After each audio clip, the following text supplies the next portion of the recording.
नमस्ते बच्चों। तो जो नेक्स्ट टॉपिक है वो रट्टा मारने वाला टॉपिक है। रट्टा मारना यानी आपको जो है वो ध्यान में भी रखना पड़ेगा और उसको बार बार लिखना पड़ेगा, तब जाके जो है यहाँ पे कोई कंसेप्ट नहीं है जैसे कि हम हर बार कंसेप्ट देखते हैं, उसको समझते हैं, पॉइंट्स निकालते हैं, वैसा कोई नहीं है। अब यहाँ पे क्या लिया है, some substance obtain by microbial process and their role. तो ये जो सब्सटेंस दी है ये कुछ माइक्रोब्स का यूज करके ये सब्सटेंस बनाए जाते हैं और उसका रोल क्या है, रोल किस हिसाब से, इंडस्ट्री के हिसाब से जो भी फूड मटेरियल बनाए जाते हैं उस हिसाब से क्या उसका रोल हो सकता है वो देने की कोशिश की है। अब ये तो देखिए, जब से साइट्रिक या यहाँ पे थोड़ी गलती हुई है, वो साइट्रिक है, ठीक है, साइट्रिक मैलिक और lactic acid to impart acidity. अब देखिए कोई भी प्रोडक्ट है उसको खट्टी टेस्ट कब आएगी, जब उसकी एसिडिटी बढ़ेगी।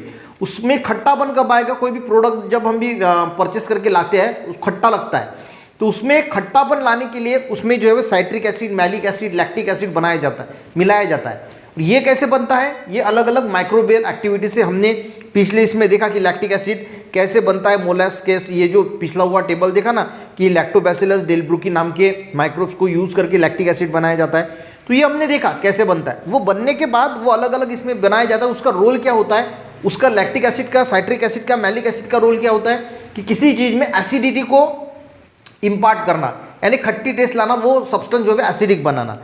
उसी के साथ glutamic acid, lysine, tryptophan. Tryptophan ये प्रोटीन का बाइंडिंग करता है। अब ट्रिप्टोफेन जो है ना, अब देखिए जिन लोगों को डिप्रेशन है, एंजाइटी है, उन लोगों के लिए ट्रिप्टोफेन रिच जो फूड्स है वो खाना बहुत जरूरी होता है। ट्रिप्टोफेन से क्या होता है, ब्रेन में एक सेरोटोनिन नाम का न्यूरोट्रांसमीटर है जो बढ़ता है, जो आपको हैप्पी फील करवाएगा, यानी डिप्रेशन, एंजाइटी से छुटकारा पाने के लिए वो बहुत अच्छा होता है। ट्रिप्टोफैन एक अमीनो एसिड है। ये क्या होता है, प्रोटीन के बाइंडिंग के लिए, प्रोटीन को बाइंड करने के लिए बहुत काम की चीज है। उसी के साथ नाइसिन, नेटामाइसिन, ये माइक्रोबियल रिस्ट्रिक्टर है, यानी किसी चीज में माइक्रोब्स की ग्रोथ ना हो इसके लिए उनको रिस्ट्रिक्ट करने के लिए ये डाला जाता है। अब एस्कॉर्बिक एसिड यानी विटामिन सी, B12, B2, ये तो हमें पता है एंटीऑक्सीडेंट है, विटामिन है।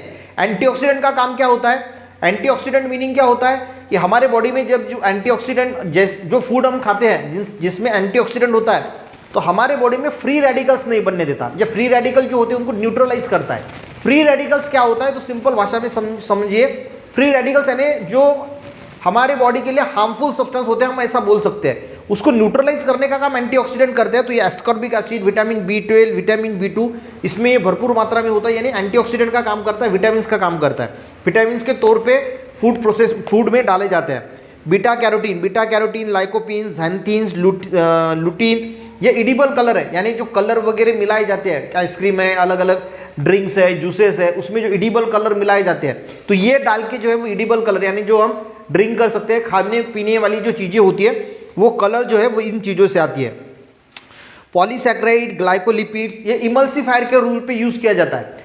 और पॉलीसैकेराइड या फिर जो ग्लाइकोलिपिड्स, इमल्सिफायर यानी क्या होता है, देखिए जब भी हम ऑयल या वाटर को मिक्स करने की कोशिश करेंगे तो वो मिक्स नहीं होगा, पर अगर हम उसमें इमल्सिफायर डालेंगे तो ऑयल और वाटर भी मिक्स हो जाता है। तो इमल्सिफायर दो ऐसे सब्सटेंस को भी मिक्स करता है जो मिक्स नहीं होते।